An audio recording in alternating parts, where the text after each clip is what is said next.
No, not around with Swizz and not breaking up happy homes. And we say, you know what? When you ask a person the question, why do you do this for? Naturally, people are gonna say, I do it for my kids. And so we just chose to buckle down and really do it for the kids. At 44, Alicia Keys just confirmed what fans feared. And it's all tied to her rocky past with Swizz Beatz. From being accused of breaking up his marriage to Mashonda, to finding out Swizz may have fathered a child outside their union, the drama hasn't stopped. Our culture throws around numbers like it's paper in a notepad. Do you know how hard it is to make $1 million? Very hard. Their relationship has been anything but smooth. Then came whispers of corruption and public hypocrisy. We put so many limitations on ourselves. I think we put limitations on each other. Society puts limitations on us, and in a lot of ways, I'm sick of it. I'm over it, to be honest. Alicia went from America's sweetheart to being wrapped in nonstop controversy. What seemed like a fairy tale has been full of secrets. What's the full story behind these headlines? Let's find out. International party, international party, international party. Now, in 2008, people started to talk about Alicia Keys and Swizz Beatz. There were whispers and rumors that they were more than just music partners. At the time, Swizz Beatz was still married to a woman named Mashonda. This made many people uncomfortable and curious. While Alicia and Swizz were working together on music, some people thought there might be something personal going on too. The media talked about it a lot, and many stories were shared online and on TV. Swizz Beatz said he had done nothing wrong, and he told everyone that the media was just making things worse than they really were. Still, the public kept watching closely. Alicia Keys and Swizz Beatz had known each other since they were teenagers in New York City. I've known her since I was about 15. I was in Truman High School, and her best friend at the time she used to rap, and she was in my class. They met in the 1990s, but nothing serious happened between them back then. They were young and didn't really connect at that time. She was harder than me. She had on a purple North Face. She had on Tim. She had a Scully on. She looked hard. You know what I'm saying? Years later, in 2008, they met again. This time, it was for a music project, and things were different. They started to spend more time together. Slowly, their bond grew stronger. This time, it was not just about music. They fell in love and became close. By 2010, they got married. Later, they had 2 sons together, named Egypt and Genesis. Alicia also became a stepmother to Swizz Beatz's other children from past relationships. She welcomed his kids, Kasim Jr., Prince Nasir, and Nicole, with love and care. Every day and every night I pray. Since getting together, Alicia and Swizz have shared parts of their life with the public. They post messages online about their love, their children, and their family life. Many fans enjoy watching their journey as a couple and as parents. And we say, you know what? When you ask a person the question, why do you do this for? Naturally, people are gonna say, I do it for my kids. And so we just chose to buckle down and really do it for the kids. Swizz once wrote Alicia a beautiful message for their 10th wedding anniversary, telling her she was his everything. Even though their love story had a rocky start, they seem very happy together now.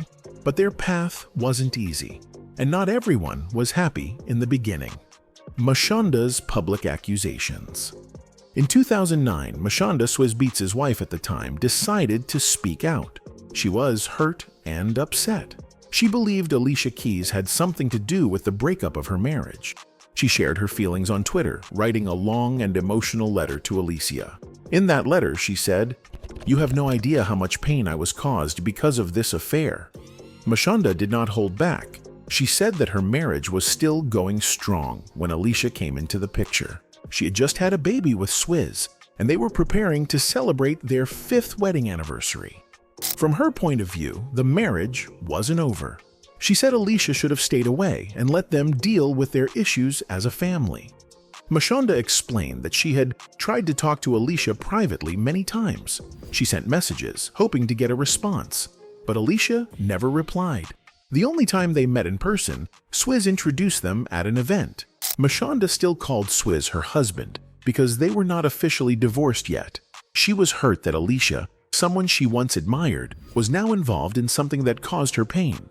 Mashonda said she used to love Alicia's music. She even sang along to songs like Superwoman and Karma. But everything changed when she believed Alicia was secretly seeing her husband. She felt betrayed and confused. No, not around with Swizz and not breaking up happy homes. Mashonda also said that people often tell women not to blame the other woman in a situation like this. But she said she wasn't only blaming Alicia. She also had serious talks with Swizz Beatz, and they worked through their problems. Even though their marriage didn't last, they learned to get along and co-parent their son. Mashonda said she accepted that her life had changed, but she still wanted to be treated with respect. Her biggest issue wasn't just the past, but how Alicia spoke about love online while knowing the pain she caused. This hurt her even more. Like, people are forgetting when she moved into Swizz and them's house to work on the music with him, he was still married to his wife, living in that same house. And then she moved in while she was cool with the wife. She wrote that Alicia had been selfish and didn't care about how her actions affected others. She said, "You know what you did." She reminded Alicia that she had asked her to step back and let her try to fix her marriage. Mashonda said she wasn't trying to act like everything in her marriage had been perfect, but she believed in their vows. She expected more from Alicia as a woman. She wasn't trying to judge, but she hoped Alicia would understand the pain she felt. Mashonda also said this wasn't about trying to get attention or publicity. She just needed to speak her truth and protect her son's happiness. She said that even while Swizz Beatz and Alicia were getting close, she and Swizz were still together in every way, even physically. This meant they were still a couple at home, even if things looked different from the outside. She believed that the relationship between her and Swizz wasn't over yet when Alicia stepped in. She felt like someone came into her family while she was still fighting for it. She felt like people believed the story that the marriage had already ended, but in her heart, it hadn't. Many people took sides. Some stood with Mashonda and others supported Alicia and Swizz. But no matter which side people took, the situation became more complicated and stressful for everyone involved. At the same time, Alicia and Swizz were trying to manage how people saw them. When your life is in the spotlight, every move is watched and talked about. They had to deal with angry fans, media questions, and lots of judgment. Every time they posted a picture or made a statement, it was examined. They tried to keep their focus on love, music, and their children. But it wasn't easy. The pressure was heavy. Some people believed their love was true, while others thought it started with betrayal. They had to be strong to get through it all while raising a family. As the years passed, things started to get better. Time can help people heal, and this story is proof. Alicia, Swizz, and Mashonda found a way to move forward. Instead of fighting, they decided to work together. My ex-wife and myself and my wife today, you know, we did a book on co-parenting together. Where was that party at? Today, they have been seen on family vacations with their children. This shows they now respect each other and care about doing what's best for their kids. It wasn't easy to get to this point, but they made peace. Right?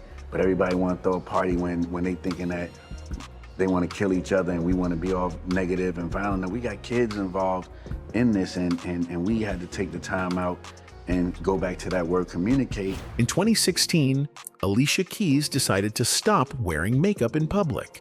And you're looking gorgeous. I mean, part of that is it's internal, but it's external too. You've just kind of started a movement here. She said she wanted to feel free and natural. She didn't want to hide behind makeup anymore. She wrote an essay explaining this, saying she was tired of trying to be perfect all the time. Alicia wanted to accept herself just the way she was. She believed that women should not feel pressure to wear makeup just to look good for others. This started what people began calling the no makeup movement. Many people supported her, saying it was brave and inspiring. They felt like she was standing up for natural beauty and sending a strong message about self-love. How does it feel, though, inside? Really empowering, actually, really freeing. Alicia started walking red carpets without makeup. One big moment was at the 2016 MTV Video Music Awards. She showed up with a clean face, no makeup at all. Her skin looked fresh and her smile was bright. Many people praised her for this choice. They thought she looked beautiful and confident. They said it was powerful to see a famous woman showing her real face. Some women said it helped them feel better about their own natural looks. But at the same time, some people on the internet were not so kind. They criticized her for not wearing makeup and called her choice strange or unnecessary. Some people said she just wanted attention, or that she was doing it as a publicity stunt. We put so many limitations on ourselves. I think we put limitations on each other. Society puts limitations on us, and in a lot of ways, I'm sick of it. I'm over it, to be honest. Some said she must be wearing very light makeup to still look so good. They felt she was pretending not to wear makeup while still using beauty tricks. A few even complained that she was pushing her ideas onto others. They said she was making women feel guilty for wearing makeup, even though she never told anyone to stop using it. Alicia's husband, Swizz Beatz, came to her defense on Instagram. He posted a message saying people were upset about something that had nothing to do with them. He reminded everyone that Alicia was simply making her own choice, not telling anyone what to do. He said, "It's her face, not yours." Alicia also spoke up in a kind and simple way. She posted a selfie on Twitter with a sweet message. She said that just because she chooses not to wear makeup doesn't mean she is against it. She made it clear she is not anti-makeup. She respects anyone's choice to wear it or not. I love my lip gloss, I love my blush, I love my eyeliner. It's like not about that. At the same time, I don't want to feel beholden to You're not have swearing to it off do it. forever. You're just not in the mood right now. And I just want to be, honest to myself. Her message was calm and thoughtful. She was just trying to live her truth and be honest about who she is. But even with that, people kept talking. The media picked up the story, and soon everyone had something to say. It became a big conversation about beauty, freedom, and how women are judged for how they look. While all this was going on, another story came up involving Alicia Keys' husband, Swizz Beatz. Around the same time, Swizz was accused of being involved in a financial scandal. He was said to have received more than $7 million in illegal money. The money was linked to a huge fraud case called the One Malaysia Development Berhad, 1MDB scandal. 1MDB is one of the biggest frauds, financial frauds in history. We woke up one morning in July 2015 to realize that almost $700 million had gone into the Prime Minister's account. This was a very serious issue. The lawsuit claimed that a man named Joe Low and his partner Eric Tan stole billions of dollars. Some of that money allegedly ended up going to Swizz Beatz, either through his production company or his studios. Court papers showed that between 2012 and 2014, different amounts of money were sent to Swizz Beatz. Payments like $1.5 million, $1 million, $800,000, and more were made. Money. Our culture throws around numbers like it's paper and a notepad. Do you know how hard it is to make $1 million? Very hard. The lawsuit said that Swizz Beatz and his companies got this money, but did not give anything back in return. This made people think he may have been part of something dishonest. The case was big news, and people started asking questions. Why was he getting all that money? Did he know it was stolen? These were serious concerns, and many people wanted answers. This was a difficult time for Alicia Keys as well. While she was promoting self-love and trying to help women feel good about themselves, her husband was being accused of something very different. The news made things more complicated for her. Some people started looking at her differently because of her husband's legal troubles. Others said it was unfair to blame her for something she didn't do. Alicia stayed quiet about the lawsuit, choosing not to get involved in public conversations about it. Then, in October 2023, Alicia Keys faced another problem. She made a post on Instagram talking about paragliding. She asked people what they would do if they had no fear. She said she was thinking about trying paragliding, something she had always wanted to do. In the photo, she wore a green and brown jacket and looked happy. But the timing of the post caused problems. Around that time, Hamas had used paragliders to attack Israel. Because of this, some people thought Alicia's post was supporting those attacks. They also said she wore green to match the Hamas flag. These were strong accusations, and they spread fast online. Alicia Keys found herself facing backlash from social media after posting a photo of herself with the caption, question, what would you do if you weren't afraid of anything? Tell me your truth. I've had my eyes on paragliding.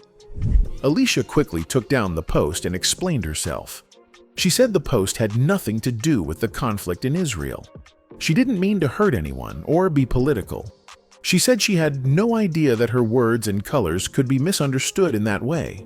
She shared a message saying her heart was breaking for all the innocent lives lost. She also said she prays for peace. Her fans supported her, but some critics kept spreading negative comments. They didn't believe her explanation and continued accusing her of being insensitive.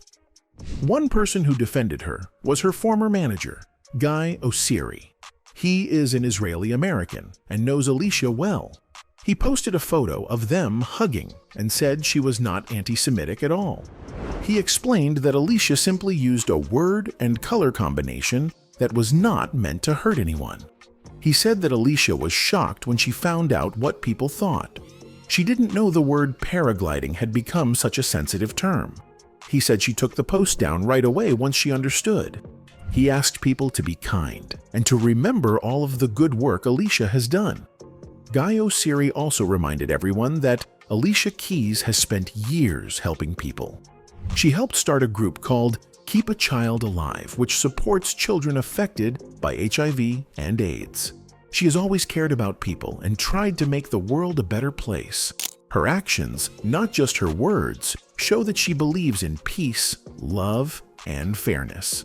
He asked people not to judge her based on one misunderstood post. He said Alicia's heart is full of love and she would never support harm or hate. Alicia, we at Freedom First are your biggest fans. We wanted to ask you to stand with us for the freedom of some bad women's rights activists in Saudi Arabia. Alicia Keys, a famous American singer and songwriter, hosted a special event in Saudi Arabia on International Women's Day in 2024. The event was called Women to Women, and it was meant to bring women together to talk about their experiences and how they can help change the world. Alicia said she wanted to inspire women and discuss important topics like culture, creativity, and women's rights. She even performed live on stage during the event. But not everyone was happy about it. Many human rights activists criticized her for doing this in Saudi Arabia, a country that has very strict rules for women and does not treat them equally. These activists believe Alicia made a big mistake by choosing to hold her women's event in Saudi Arabia. They say that Saudi Arabia is not a good place for women because they don't have the same rights as men. Women in the country have to follow many rules that limit their freedom. For example, in the past, women were not allowed to drive or travel without a male guardian. Some of these rules have changed recently, but activists say many women are still in jail just for fighting for their rights. That's why they feel it is wrong to hold a Women's Day event there. They think it sends the message that everything is fine when it really isn't. Peter Tatchell, a well-known human rights campaigner, was one of the people who spoke out strongly against Alicia Keys in the event. He said no artist should perform in Saudi Arabia unless they are willing to speak out about the country's problems. He also said Alicia and her fellow performer Pharrell Williams should not support a government that punishes women and other groups like LGBTQ people and minorities. Tatchell said Saudi Arabia even murdered a journalist, Jamal Khashoggi, and that the government has a long record of abuse. To him and others, it seemed like Alicia was helping the government look good by having a happy event while ignoring all the bad things happening there. We want to tell you about some other Saudi women who couldn't join your incredible performance. The same women who called for reform in Saudi Arabia and made it possible for Saudi women to enjoy your voice. Alicia was excited about the event. She said she was happy to perform in Jeddah, a city in Saudi Arabia, for the first time. She talked about connecting with amazing women and sharing ideas about how they are leading change. But her words didn't convince the critics. They felt that she was helping the Saudi government improve its image without talking about the real problems in the country. This is called art washing. It means using art or entertainment to make a bad government look better than it really is. Some people also pointed out that this was not the first time Alicia had visited Saudi Arabia. She had hosted the same women-to-women event there the year before in a city called Alula. Critics said this made things worse because it showed she was comfortable working with a government that still controls women's lives.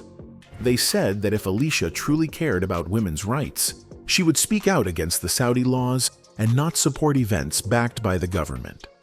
The event was also part of a bigger celebration linked to the Formula One car race held in the country. It was organized with help from Alicia's husband, Swizz Beatz, who is also a music producer. His creative company helped plan the event along with an international music brand. Alicia even performed a duet with Pharrell Williams during the celebrations. But again, this raised concerns. Critics said the government was using popular stars and big events to distract the world from their human rights problems. This is not the first time Alicia Keys has faced public criticism. In 2008, she was criticized after performing at a concert in Indonesia that was sponsored by a tobacco company.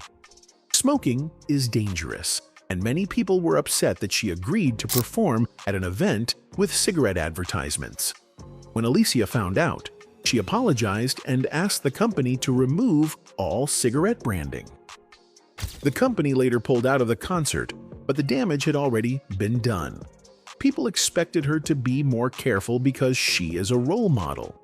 In the same year, Alicia also made headlines for some comments in a magazine interview. She said that Gangsta rap was not real and was possibly created by the government to make black people fight each other. She even said that the deaths of famous rappers Tupac Shakur.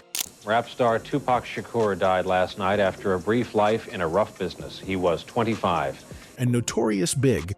He was only 24 years old, was just starting what was expected to be a promising career in music. But tonight, it's only what could have been. Los Angeles police are investigating the shooting death of rapper Notorious B.I.G. Might have been planned to stop powerful black leaders from rising. After these comments caused a stir, Alicia said her words were misunderstood. She explained that she didn't mean to say those things exactly, and that the magazine twisted her meaning. But the issue showed how quickly her words could cause trouble. In 2020, Alicia Keys released an album called Alicia. Wish I could change everything out of you all in my zone. Jack on home, made this. One of the songs, Wasted Energy,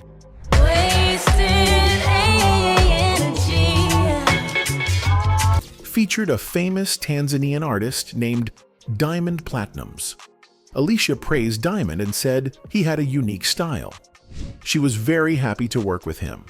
Diamond also felt honored and said it was like a dream come true to be part of her album. However, some fans were unhappy that Diamond only had 26 seconds in the song. They felt he deserved more time. Alicia's husband, Swizz Beatz, defended the decision and said it was Diamond's own choice. He asked Diamond to explain to his fans that he was happy with his part in the song. More recently, Alicia Keys appeared at the Tony Awards, where a musical based on her life, Hell's Kitchen, was being performed. She surprised the audience by singing her hit song, Empire State of Mind, with rapper Jay-Z. It looked like a live duet, but later, it was revealed that Jay-Z's part was pre-recorded. Some people felt disappointed because they thought everything at the Tony Awards was live. There were no clear answers from the event organizers or Jay-Z's team, which left fans confused. Even though the show won 2 awards and got great reviews, the truth about the duet left a bad feeling for some viewers. This recent Women's Day event in Saudi Arabia has once again put Alicia Keys in the middle of a big controversy. While she wants to bring women together and share positive messages, many believe she made the wrong choice by working with a government that does not treat women equally. Critics say it's not enough to talk about women's rights, you have to act in a way that supports those words. By holding her summit in Saudi Arabia, Alicia may have sent the wrong message to people who are still fighting for freedom in that country.